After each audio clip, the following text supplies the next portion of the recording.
ಹೇಳಿದನಲ್ಲ, ತಾ ಹೇಳಿದನಲ್ಲವೇ,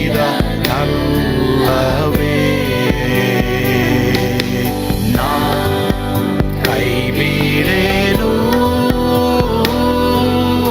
ನಾ ಕೈ ಬಿಡೆನು. ಆ ಮಾತು ಹೇಳಿದನಲ್ಲ, ತಾ ಹೇಳಿದನಲ್ಲವೇ.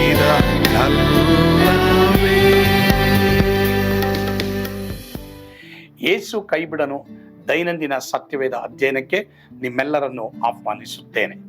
ಇಂದು ನಾವು ಆದಿಕಾಂಡ 18ನೇ ಅಧ್ಯಾಯ 9ರಿಂದ 15ನೇ ವಚನವನ್ನ ಧ್ಯಾನ ಮಾಡೋಣ. ಕರ್ತನಿಗೆ ಅಸಾಧ್ಯವಾದದ್ದು ಯಾವುದಾದ್ರೂ ಉಂಟೋ? ಈ ವಿಷಯದ ಕುರಿತು ನಾವು ಈ ದಿನದಲ್ಲಿ ನಾವು ಕಲಿಯೋದಕ್ಕೆ ಹೋಗ್ತೇವೆ.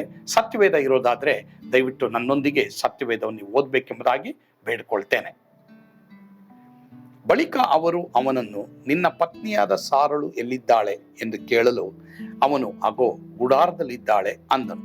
ಅದಕ್ಕಾತನು, ಬರುವ ವರ್ಷ ಇದೇ ಕಾಲದಲ್ಲಿ ನಾನು ತಪ್ಪದೆ ತಿರುಗಿ ನಿನ್ನ ಬಳಿಗೆ ಬರುತ್ತೇನೆ. ಬಂದಾಗ ನಿನ್ನ ಪತ್ನಿಯಾದ ಸಾರಳಿಗೆ ಮಗನಿರುವನು ಅಂದನು. ಆ ಮಾತು ಹಿಂದೆ ಗುಡಾರದ ಬಾಗಿಲಲ್ಲಿ ನಿಂತಿದ್ದ ಸಾರಳ ಕಿವಿಗೆ ಬಿತ್ತು. ಅಬ್ರಹಾಮನು ಸಾರಳು ಬಹು ವೃದ್ಧರಾಗಿದ್ದರು. ಸಾರಳಿಗೆ ಮುಟ್ಟು ನಿಂತು ಹೋಗಿತ್ತು.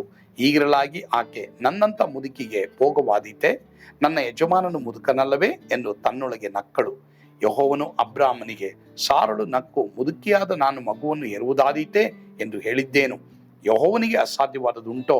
ನಾನು ಹೇಳಿದಂತೆ ಬರುವ ವರ್ಷ ಇದೇ ಕಾಲದಲ್ಲಿ ನಾನು ನಿನ್ನ ಬಳಿಗೆ ಬಂದಾಗ ಸಾರಳಿಗೆ ಮಗನಿರುವನು ಎಂದು ಹೇಳಿದನು. ಆಗ ಸಾರಳು ಭಯಪಟ್ಟು, ನಾನು ನಗಲಿಲ್ಲ ಎಂದು ಬೊಂಕಲು ಆತನು, ಹಾಗೆನ್ನಬೇಡಮ್ಮ, ನೀನು ನಕ್ಕದ್ದುಂಟು ಅಂದನು. ಈಗ ಈ ದೇವದೂತರು ಅತಿಥಿ ಸತ್ಕಾರವನ್ನು ಹೊಂದಿದ ಮೇಲೆ ಅವರು ಅಲ್ಲಿ ಆ ಮನೆಗೆ ಇರುವಂತ ಶಾಪವನ್ನು ತೆಗೆದು ಆಶೀರ್ವಾದವನ್ನ ಉಂಟು ಮಾಡೋದಕ್ಕೆ ಸಾಧ್ಯವಾಗ್ತದೆ. ಪ್ರಿಯರೇ, ಅತಿಥಿ ಸತ್ಕಾರ ನಾವು ಮಾಡುವಾಗ ತಿಳಿಯದೆ ಅನೇಕ ವೇಳೆ ದೇವದೂತರಿಗೆ ನಾವು ಸತ್ಕಾರ ಮಾಡಿಬಿಟ್ಟಿದೀವಲ್ಲ ಎಂಬುದಾಗಿ ದೇವರ ವಾಕ್ಯ ಹೇಳುವಂಥದ್ದಾಗಿದೆ. ಅದರಿಂದ ಅತಿಥಿ ಸತ್ಕಾರ ಮಾಡೋದನ್ನ ಮರಿಬೇಡಿ. ನಿಮ್ಮ ಮನೆಯ ಸಿಚುಯೇಷನ್ಸ್ಗಳು ಅಲ್ಲಿ ಮನೆಗೆ ಬಂದು ಅವರು ನಿಮ್ಮ ಸತ್ಕಾರವನ್ನು ಹೊಂದಿದಾಗ ಅವರು ದೇವರಿಂದ ಕಳಿಸಲ್ಪಟ್ಟಂತ ದೇವದೂತರೇ ಆಗಿದ್ರೆ ಖಂಡಿತವಾಗಿ ನಿಮ್ಮ ಮನೆಗೆ ಆಶೀರ್ವಾದ ಉಂಟಾಗ್ತದೆ. ನಿಮ್ಮ ಮನೆಯ ನೆಲೆ ಏನಾಗ್ತದೆ? ಚೇಂಜ್ ಆಗ್ತದೆ.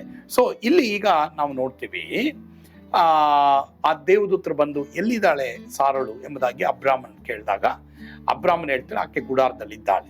ಸರಿ, ಏನ್ ಭಯ ಪಡ್ಬೇಡ, ಬರುವ ವರ್ಷ ಇದೇ ಕಾಲದಲ್ಲಿ ನಿನಗೆ ಒಬ್ಬ ಮಗನಿರ್ತಾನೆ, ಆಕೆಗೆ ಒಬ್ಬ ಮಗನಿರ್ತಾನೆ ಎಂಬುದಾಗಿ ಅವರು ಹೇಳ್ತಾರೆ. ಆದ್ರೆ ಸಾರಳು ಏನ್ ಮಾಡ್ತಾಳೆ, ಅದನ್ನು ಕೇಳಿಸ್ಕೊಂಡು ನಗ್ತಾಳೆ. ಅಂದ್ರೆ ನಗ್ತಾಳೆ. ಆಕೆಗೆ ಇದು ನಂಬಕ್ಕಾಗಲ್ಲ. ಅವಾಗ ಅವ್ರು ಕೇಳ್ತಾರೆ, ಸಾರಳು ಯಾಕೆ ನಕ್ಕಿದ್ದು? ಬಂದು ಸಾರಳನ್ನ ಕೇಳ್ತಾಳೆ, ಯಾಕಮ್ಮ ನೀನು ಹಾಸ್ಯ ಮಾಡ್ತಾ ಇದೀಯಾ?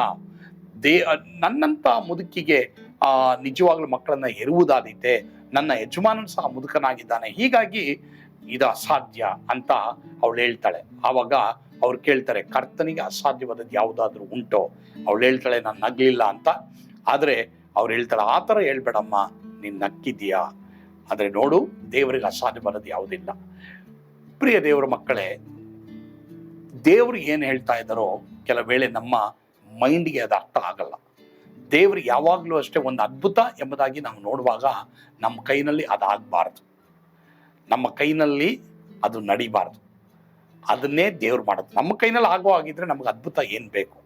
ಹಾಗಾದ್ರೆ ಇವತ್ತು ನನಗೆ ಗೊತ್ತಿಲ್ಲ ಯಾರ್ಯಾರು ಅದ್ಭುತಕ್ಕಾಗಿ ಎದುರು ನೋಡ್ತಾ ಇದ್ರೋ ಗೊತ್ತಿಲ್ಲ. ನಿಮ್ಮ ಕೈನಲ್ಲಿ ಇದಾಗ್ತಾ ಇಲ್ಲ, ಎಷ್ಟೋ ಪ್ರಯತ್ನ ಮಾಡ್ತಾ ಇದ್ದೀರಾ. ಅದು ನಿಮ್ಮ ಕುಟುಂಬದ ವಿಷಯ ಇರ್ಬೋದು, ನಿಮ್ಮ ಮಕ್ಕಳು ವಿಷಯದಲ್ಲಿರ್ಬೋದು, ಅಥವಾ ಯಾವುದೋ ಒಂದು ಅನಾರೋಗ್ಯದ ವಿಷಯ ಇರ್ಬೋದು, ನಿಮ್ಮ ವ್ಯಾಪಾರದ ವಿಷಯ ಇರ್ಬೋದು, ಏನೋ ಒಂದು ನೀವು ಕಾರ್ಯಗತ ಮಾಡ್ಬೇಕೆಂಬುದಾಗಿ ಅಂದ್ಕೊಂಡಿದ್ದೀರಾ. ಒಂದು ವೇಳೆ ಸೇವಕರಾಗಿ ಈ ಒಂದು ಸಂದೇಶವನ್ನ ಕೇಳಿಸ್ಕೊಳ್ತಾ ಇರಬಹುದು. ಈ ನಾನು ಜಾಗ ತಗೋಬಹುದಾ, ಸಭೆ ಕಟ್ಬೋದಾ, ಅಥವಾ ನಾನು ಗಾಡಿ ತಗೊಳ್ಬಹುದಾ? ನಿಮ್ಮ ಒಂದು ವರಮಾನ ನೋಡೋದಾದ್ರೆ ಖಂಡಿತವಾಗಿ ಇದು ಅಸಾಧ್ಯ. ಮಾತ್ರವಲ್ಲದೆ ಪ್ರಿಯರೇ, ನಿಮ್ಮಲ್ಲಿ ಎಷ್ಟೋ ಜನ ಈ ಅಡಿಕ್ಷನ್ ಇಂದ ಬಿಡುಗಡೆ ಆಗೋದು ಅಸಾಧ್ಯ. ಅಥವಾ ನಿಮ್ಮ ಕುಟುಂಬದಲ್ಲಿ ಜನರು ರಕ್ಷಣೆ ಹೊಂದದೇ ಇರೋದು, ಇದು ರಕ್ಷಣೆ ಹೊಂದೋದು ಅಸಾಧ್ಯ.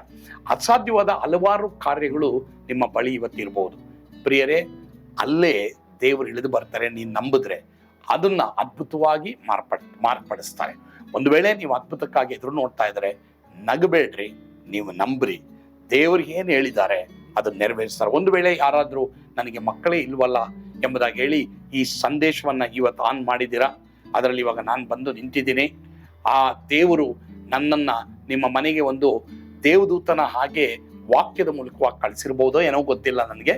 ಬಟ್ ಆದರೆ ನಿಮಗೆ ದೇವರು ಹೇಳ್ತಾ ಇದ್ದಾರೆ, ಬರುವ ವರ್ಷ ಇದೇ ಕಾಲದಲ್ಲಿ ನಿಮ್ಗೊಂದು ಮಗನಿರ್ತಾನೆ ಎಂಬುದಾಗಿ ದೇವರು ಹೇಳ್ತಾ ಇದ್ದಾರೆ.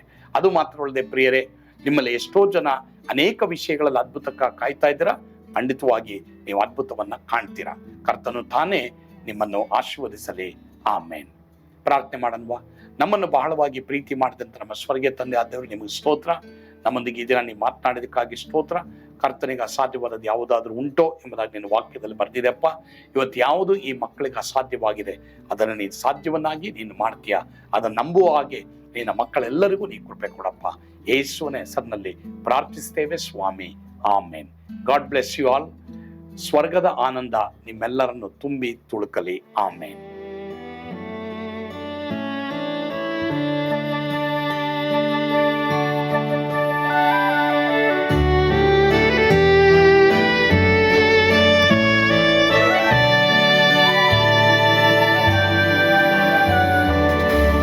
ಎಂಥ ಅದ್ಭುತವಾದ ದಿನ, ನಾನೆಂದಿಗೂ ಮರೆಯೇನು. ಪಾಪಂಧಕಾರದೊಳ್ ಅಲೆದೇನ, ರಕ್ಷಕನ ಕಂಡೇನು.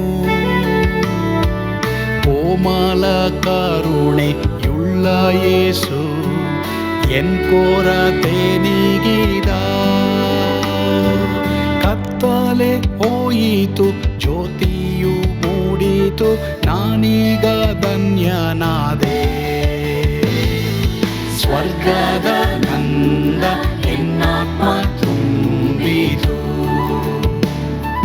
ಶಿಲುಬೆನಾದ ಎನ್ ಸ್ವಸ್ಥ ಕೈದನು. ಎನ್ ಪಾಪ ತೋಳೆದ ಈರುಳ ದಿನಕ್ಕೆ ತಿರುಗಿದ. ಸ್ವರ್ಗದ ನಂದ ಎನ್ನಾತ್ಮ ತುಂಬಿತು.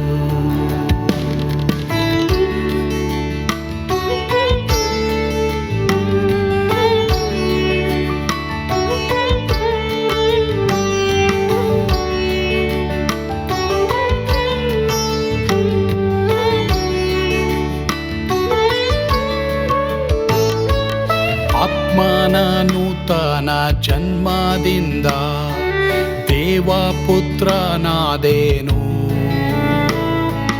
ನೀತಿ ನಿರ್ಣಯವ ಹೊಂದಿದೇನು, ಭಾಗ್ಯವಂತನಾದೇನು. ಪಾಪಾತ್ಮನಾಗಿ ನಾ ಬಂದಾಗಲೇ ಆಶೀರ್ವಾದ ಸಿಕ್ಕಿತು. ಕೃಪೆಯ ಮೂಲವೇ ರಕ್ಷಣೆ ಹೊಂದಿದೆ, ಸುನಾಮ ಕೊಂಡಾಡುವೆ. ಸ್ವರ್ಗದ ನಂದ ಎನ್ನಾತ್ಮ ತುಂಬಿತು, ಶಿಲುಬೆನಾದ ಎನ್ ಸ್ವಸ್ಥ ಕೈದನು. ಎನ್ ಪಾಪ ತೋಳೆದ ಈರುಳ ದಿನಕ್ಕೆ ತಿರುಗಿದ. ಸ್ವರ್ಗದ ನಂದ ಎನ್ನಾತ್ಮ ತುಂಬಿತು.